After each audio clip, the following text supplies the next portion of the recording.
Hello everyone. We were discussing about the principle of self-pollinated crop, and we have discussed the first principle of self-pollinated crop, which is selection.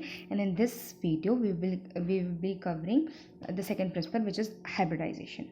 Mainly hybridization क्या होता है? जब दो parent का आप cross कराते हैं तो जो F1 बनता है वो हाइब्रिड कहलाता है, और जो ये प्रोसेस है उसको हाइब्रिडाइजेशन कहते हैं. मेनली हाइब्रिडाइजेशन किया क्यों जाता है? जेनेटिक वेरिएशन को क्रिएट करने के लिए हम हाइब्रिडाइजेशन करते हैं. डाइवर्जेंट पेरेंट को लेके एक प्रोजेनी में लाने के लिए हम हाइब्रिडाइजेशन करते हैं. ठीक है. तो मेन जो हाइब्रिडाइजेशन के 3 एम होते हैं, 3 ऑब्जेक्टिव होते हैं. सबसे पहले तो कंबाइंड ब्रीडिंग. कंबाइंड ब्रीडिंग इसका कैसे ऑब्जेक्टिव होता है? इस वीडियो में सिर्फ सेल्फ पॉलिनेटेड क्रॉप की बात कर रहे हैं, तो अब सिर्फ सेल्फ पॉलिनेटेड क्रॉप के हिसाब से सोचिएगा कि 2 प्योर लाइन है. आपको एक प्योर लाइन में एक कुछ कैरेक्टर, कुछ ट्रेट्स अच्छे मिले और दूसरे प्योर लाइन में कुछ दूसरे ट्रेट्स अच्छे मिले.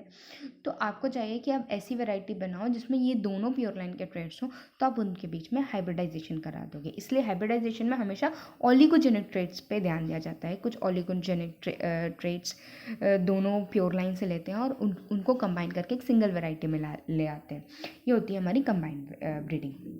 दूसरा होता है ट्रांसग्रेसिव सेग्रीगेट. ट्रांसग्रेसिव सेग्रीगेट में क्या होता है कि आप 2 पेरेंट्स लेते हो, उनका क्रॉस कराते हो, F1 लेते हो, F1 के बाद F1 की सेल्फिंग करा के F2 बनाते हो. फिर F2 में जो आपको ऐसे प्रोजेनीज या ऐसे ऑफस्प्रिंग्स मिलते हैं जो प्लांट से सुपीरियरिटी शो कर रहे हैं, तो उनका आप सिलेक्शन कराते हो. तो इसमें आप याद रखना, ट्रांसग्रेसिव सेग्रीगेशन में आपका मेन एम जो होता है वो होता है improving the yield and contributing trait. और जो प्रोजेनीज आप सिलेक्ट करते हो, जो एक्सट्रीम फिनोटाइप्स आप सिलेक्ट करते हो, वो F2 जनरेशन में जाके करते हो. जबकि हाइब्रिड्स की बात करें हम, तो हाइब्रिड्स में क्या किया जाता है? 2 डाइवर्जेंट पेरेंट लिए जाते हैं जो कि जिस पर मैक्सिमम डाइवर्जेंट ट्रेट्स हैं, बिल्कुल ना, और उनका क्रॉस करा के F1 बनाया जाता है. F1 जो होता है वो कहलाता है हमारा हाइब्रिड, है ना. और बहुत सारी हाइब्रिड वेराइटीज़ आप देख ही रहे हैं जो मार्केट में होती है. हाँ, मेन चीज़ क्या डिफरेंस होता है ट्रांसग्रेसिव सेग्रीगेंट और हाइब्रिड वैरायटी में, कि अगर ट्रांसग्रेसिव सेग्रीगेंट का कोई सुपीरियरिटी वाला ट्रेट, कोई सुपीरियरिटी वाली ऑफस्प्रिंग मिली आपको, तब उसको नेक्स्ट जनरेशन में भी लगा सकते हो. आपको रिप्लेस करने के लिए कंटिन्यूसली हर साल उसको रिप्लेस करने की ज़रूरत नहीं पड़ती है. जबकि हाइब्रिड वैरायटी को हर साल रिप्लेस करने की ज़रूरत पड़ती है. क्यों? क्योंकि आप F1 सीड ले रहे हो, और जब उस F1 सीड का सेल्फिंग हो जाएगा, अगर आपने उसको उस ईयर में तो लगा लिया, लेकिन नेक्स्ट ईयर में अगर आप वही सीड लेते हो तो उसके बीच में सेल्फिंग होगा, और सेल्फिंग होगा तो सेग्रीगेशन होगा तो ट्रेड सेपरेट हो जाएंगे. तो आपको जो ट्रेड्स मिल रहे थे, जो सीड में आपको ट्रेड्स मिल रहे थे, वो नेक्स्ट जनरेशन में नहीं मिलेंगे. तो हर साल हाइब्रिड वैरायटीज़ को आपको हर साल रिप्लेस करना पड़ता है. कई सारे एग्जाम्स में पूछा भी जाता है ये चीज़. फिर आता है प्रोसीजर, कि हाइब्रिडाइजेशन का प्रोसेस क्या है. तो प्रोसेस में सबसे पहले इसके जो स्टेप्स हैं, सबसे पहले वो है कि choice of parent. 2 parent select करना है हमको जो कि आपके ब्रीडर के डिज़ायरेबल ट्रेड्स पे बेस होंगे. वैसे 2 पेरेंट आप सिलेक्ट करोगे, उनका एवैल्यूएशन कराओगे. एवैल्यूएशन क्यों कराते हैं? ये देखने के लिए कि कहीं जो भी आपने पेरेंट सिलेक्ट किया है वो हेट्रोजाइगोसिटी तो शो नहीं कर रहा, तो 1-2 जनरेशन तक उनको सेल्फिंग करा लो, जिससे आपको उसकी एवैल्यूएशन में ईजी हो. थर्ड होता है एमास्कुलेशन. एमास्कुलेशन मतलब कि मेल पेरेंट को हटाना. चौथा होता है बैगिंग. बैगिंग में आप बैग्स लगा देते हो. टैगिंग्स में आप टैग्स लगाते हो. बैग्स क्या होते हैं, टैग्स क्या होते हैं, ये आगे आपको फोटोज़ के थ्रू मैं दिखा दूंगी. देन पॉलिनेशन, फर्टिलाइजेशन के बाद जो बनता है सीड उस प्लांट में, वो होता है हमारा F1 सीड. इस F1 सीड को आप क्या करते हो, या तो आप स्टोरेज में रख देते हो, या तो फिर उसकी रेज कराते हो F1 जनरेशन को. और F1 अगर आपको ट्रांसग्रेसिव सेग्रीगेंट या कुछ और चाहिए तो आप उस F1 की सेल्फिंग करा के नेक्स्ट जनरेशन में सीड्स लेते हो. ऐसे ही हाइब्रिडाइजेशन की प्रोसेस पूरी कंप्लीट होती है. अब हमने एक स्टेप पढ़ा था एमास्कुलेशन. तो एमास्कुलेशन कैसा होता है? ठीक है, तो एमास्कुलेशन के बहुत सारे टाइप होते हैं. एक होता है hand emasculation. Hand emasculation mainly epipetalous flower में किया जाता है. एपीपेटलस का मतलब क्या? एपी मतलब होता है ऊपर, और पेटल्स मतलब पेटल आपको पता है क्या होता है. तो पेटल्स के ऊपर ये होता है मेनली कॉटन, जूट, ब्रिंजल और स्वीट पोटैटो. यहाँ एक एपीपेटलस फ्लावर दिखाते हैं. ये है एपीपेटलस स्टेम. ये आप देख सकते हो कि एपिपेटलस स्टेमिन है। और अगर आपको इसमें से स्टेमिन्स को हटाना है तो आपको प्लांट का जो पार्ट है उसको डाइसेक्ट करना पड़ेगा और उसके बाद या फोर्सेप्स से ये जो स्टेमिन्स है वो निकाल पाओगे। तो हमेशा जो एपिपेटलस फ्लावर होते हैं मोस्टली उसमें आप हैंड एमस्कुलेशन का इस्तेमाल करते हैं, क्योंकि ईजिली ऐसे किसी भी इंस्ट्रूमेंट से या किसी भी हॉट वाटर ट्रीटमेंट या अल्कोहल ट्रीटमेंट से ये मेल पार्ट आप नहीं निकाल सकते। दूसरा होता है सक्शन। सक्शन में आप क्या करते हैं कि एक एस्पिरेटर लेते हैं जिसमें सक्शन पंप अटैच होता है, और ये जो एस्पिरेटर है या फ्लावर के माउथ के ऊपर रखते हैं, तो ये जो सक्शन का प्रेशर है ना, ये पूरे पोलेंस को अपनी तरफ खींच लेता है। तीसरा होता है hot water treatment. Hot water treatment में क्या करते हैं आप, ये सॉर्गम और राइस में होता है। 42 से 48 डिग्री सेल्सियस सॉर्गम में और राइस में 40 से 44 डिग्री सेल्सियस पानी में आप डालते हैं अपना फ्लावर, 10 मिनट तक रखते हैं, और इससे क्या होता है कि पूरे पोलेंस जो हैं वो डेड हो जाते हैं, फीमेल पार्ट बस बचता है। चौथा आता है हमारा cold water. Cold water treatment में आप कोल्ड वाटर से ट्रीटमेंट कराते हैं राइस में 0 से 6 डिग्री सेल्सियस और वीट में 0 से 2 degree Celsius for 15 to 24 hour. एक आध दिन के लिए आप रख सकते हो उसको। और मेनली हॉट वाटर ट्रीटमेंट ज़्यादा इफेक्टिव रहता है compare to cold water treatment. और फिर इसके बाद आता है अल्कोहल। अल्कोहल आप स्वीट क्लोवर में मोस्टली करते हैं। 57% का अल्कोहल 10 सेकेंड तक के लिए दिया, पूरा पोलन डेड हो जाता है। जेनेटिक जो होता है ना, जेनेटिकली आप कैसे ला सकते हैं, या तो आप एक ऐसा प्लांट बनाओ जो जेनेटिकली मेल स्टेराइल हो या CMS हो, मतलब साइटोप्लाज्मिक मेल स्टेरिलिटी हो उसमें। तो मेल स्टेरिलिटी होगी तो पोलन वायबल नहीं होंगे, तो आप ईजिली उसको फर्टिलाइज करा सकते हैं। दूसरा होता है सेल्फ इनकम्पैटिबिलिटी। सेल्फ इनकम्पैटिबिलिटी में क्या होता है कि कभी भी प्लांट अपने ही पोलन से कंपैटिबिलिटी नहीं शो करता, मतलब कभी सेल्फिंग नहीं होती। तीसरा आता है प्रोटोगाइनी। प्रोटोगाइनी मतलब जब फीमेल फ्लावर पहले मैच्योर हो जाए मेल से, तो अगर फीमेल पहले मैच्योर हो गया तो आप ईजिली उसको फर्टिलाइज करा के सीड बना सकते हो, फिर मेल होता रहेगा बाद में मैच्योर। पर मिनट में होता है मेनली ये। पिस्टिलेट कंडीशन आपकी कैस्टर्स में पाई जाती है। सातवां होता है केमिकल ट्रीटमेंट। केमिकल ट्रीटमेंट में आप GA3, Mg2, हाइब्रेक्स ये सब का इस्तेमाल करके पोलन को डेड कर सकते हो। अब मैं आपको दिखाती हूँ कि हाइब्रिडाइजेशन की प्रोसेस मेनली जो इमैस्कुलेशन की प्रोसेस है वो एक्चुअली करते क्या है, कैसे है। हमने ये इमैस्कुलेशन की प्रोसेस अपनी फील्ड में की थी।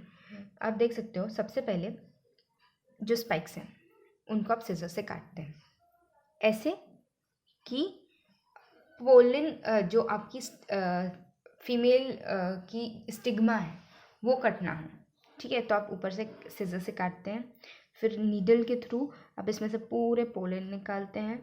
Then this is called bagging करते हैं, जिससे कि कोई दूसरा पोलन आके फर्टिलाइज ना कर दे आपके फीमेल पार्ट को। देन आता है बैगिंग के बाद आता है आपका टैगिंग में आप 2 टाइप के टैग इस्तेमाल करते हैं। यह है सर्कुलर टैग, और टैग में आप इन्फॉर्मेशन लिखते हैं क्या क्या, डेट ऑफ इमैस्कुलेशन लिखते हैं, और किस प्लांट में वो हो रही है, क्या बोलते हैं, क्रॉस हो रहा है, ये सारी डिटेल्स आप इस टैग में लिखते हैं।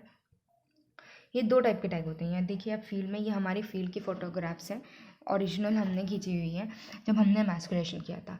राइस में हमारा काम राइस में था, तो राइस में हमने कैसे एमैस्कुलेशन किया था, इवनिंग में 4 to 6 एमैस्कुलेशन होता है, और मॉर्निंग में पॉलिनेशन होता है। तो शाम में हम एमैस्कुलेशन करते थे और सुबह में, और एमैस्कुलेशन के लिए आप देखते क्या है, सबसे पहले देखते हैं आप कि ऐसे पैनिकल होना चाहिए जो अभी जिसमें एंथर बर्स्ट होने वाला है। तो एंथर की बस्टिंग से पहले आपको एमैस्कुलेशन करना पड़ता है, क्योंकि अगर एक बार एंथर ने बस्ट कर लिया हो गया तो वो तो फर्टिलाइजेशन हो गया ना, तो आपको एंथर के बस्ट होने से पहले एमैस्कुलेशन करना पड़ता है, फिर आप सुबह मॉर्निंग के टाइम में पॉलिनेशन करते हैं। टैग्स आपने देख लिया, एक ये है सर्कुलर टैग और एक होते हैं कुछ रेक्टेंगुलर टैग्स। तो ये रेक्टेंगुलर टैग्स जो होते हैं ये फील्ड में लगाए जाते हैं, बड़े या फिर बड़े प्लांट्स जैसे मेज़ है, इन सब के लिए रेक्टेंगुलर बड़े टैग्स लगाए जाते हैं, और जो आपके ये राइस है या कुछ छोटे छोटे पौधे रहते हैं उनके लिए आप सर्कुलर टैग्स का इस्तेमाल करते हैं। बात आती है अब कि सेल्फ पॉलिनेटेड क्रॉप में डिफ़िकल्टीज़ क्या आती है हाइब्रिडाइजेशन में।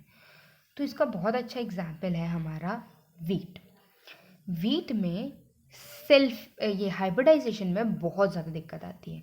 आप देखना ईज़िली आप वीट में वो नहीं कर सकते, ईज़िली आप वीट में हाइब्रिड डेवलप नहीं करा पाते हैं। क्यों?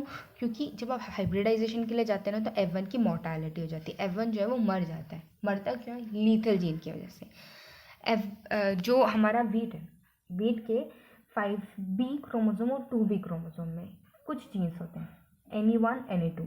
NE1 जीन जो है वो 18% वेराइटीज़ में होता है और NE2 जीन जो है वो 43% वेराइटीज़ में होता है। ये दोनों जो है वो कॉम्प्लीमेंट्री जीन है। कॉम्प्लीमेंट्री जीन है मतलब अगर ये दोनों जीन प्रेजेंट होते हैं एक साथ तो ये प्लांट में नेक्रोसिस करा जाते हैं, इसलिए जो हाइब्रिड बनती है वो नेक्रोटिक बनती है।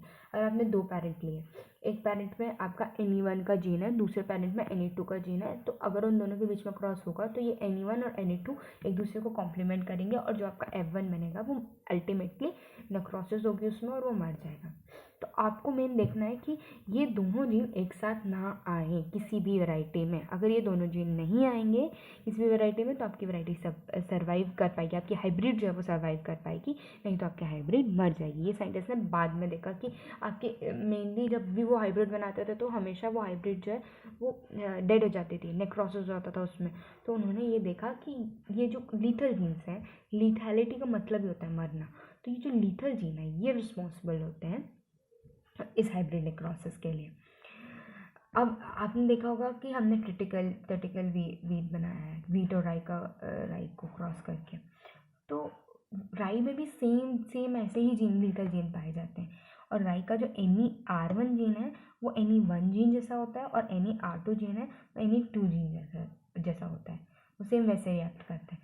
तो आपको ये वाले जीन्स एक साथ प्रेजेंट ना हो, अगर प्रेजेंट हो तो रिसेसिव कंडीशन में प्रेजेंट हो, इस सब का ध्यान रखना पड़ता है जब आप वीट में हाइब्रिड बनाते हो। यहाँ कुछ प्रॉब्लम्स है कि कैसे हम ओवरकम कर सकते हैं हाइब्रिड नेक्रोसिस को। तो आप सबसे पहले नेक्रोटिक क्रॉस अलग रखो, आपको कोई भी NE1 और NE2 को पास नहीं आने देना, तो आपको नेक्रोटिक क्रॉस दूर रखने हैं अपने हाइब्रिड से। आप जब भी हाइब्रिड बनाओ तो आपको ऐसे पेरेंट लेने ही नहीं है जो नेक्रोटिक क्रॉस दे आपको। दूसरा, आप एक पेरेंट ऐसा यूज़ करो जिसमें लीथल जीन जो है वो रेसिसिव स्टेट में ही है, तो आप एश्योर हो जाओगे कि आपकी हाइब्रिड जो है वो नेक्रोसिस शो नहीं करेगी। तो एक पेरेंट आप ऐसा यूज़ करो जिसमें रेसिसिव लीथल जीन हो। दूसरा, म्यूटेशन करा दो, आप एक पेरेंट लो उसमें म्यूटेशन इंड्यूस कर दो, म्यूटेशन किसी भी तरीके से जिससे वो लेथैलिटी का जीन चला जाए। अगर आपको कोई ऐसा वैरायटी ऐसा प्लांट मिलता है जिसमें स्पॉन्टेनियस म्यूटेशन से वो जीन डिलीट हो चुका है, वो जीन वहाँ से जा चुका है या लेथैलिटी का जीन सप्रेस हो गया है, तब उन वेराइटीज़ का इस्तेमाल करो क्रॉस हाइब्रिड बनाने में। केमिकल ट्रीटमेंट, प्रोलिन, वीट में मेनली प्रोलिन का इस्तेमाल करते हैं। प्रोलिन के इस्तेमाल से क्या होता है कि जो प्रोलिन का ट्रीटमेंट से क्या होता है कि जो पोलन है वो मतलब जो लिथैलिटी वाले जीन्स हैं वो एक्सप्रेस नहीं होते। फिक्स होता है, आप ऐसी कंडीशन बना दो, ऐसे इन्वायरमेंटल कंडीशन बना दो कि लिथैलिटी का जीन एक्सप्रेस ना हो पाए। जैसे वीट में आप जब हाइब्रिडाइजेशन कराओ तो आप 22 डिग्री सेल्सियस का अगर टेम्परेचर लेते हो तो आपका जो लिथैलिटी का जीन है वो एक्सप्रेस नहीं होगा और आपकी हाइब्रिड्स बन जाएगी। तो ये कुछ डिफ़िकल्टीज़ हैं जो सेल्फ पॉलिनेटेड क्रॉप्स में आती हैं हाइब्रिडाइजेशन के थ्रू। इसके अलावा सेल्फ पॉलिनेटेड क्रॉप में कोई भी डिफ़िकल्टी नहीं आती वो हाइब्रिडाइजेशन करने में। ओके, चलिए, थैंक यू सो मच।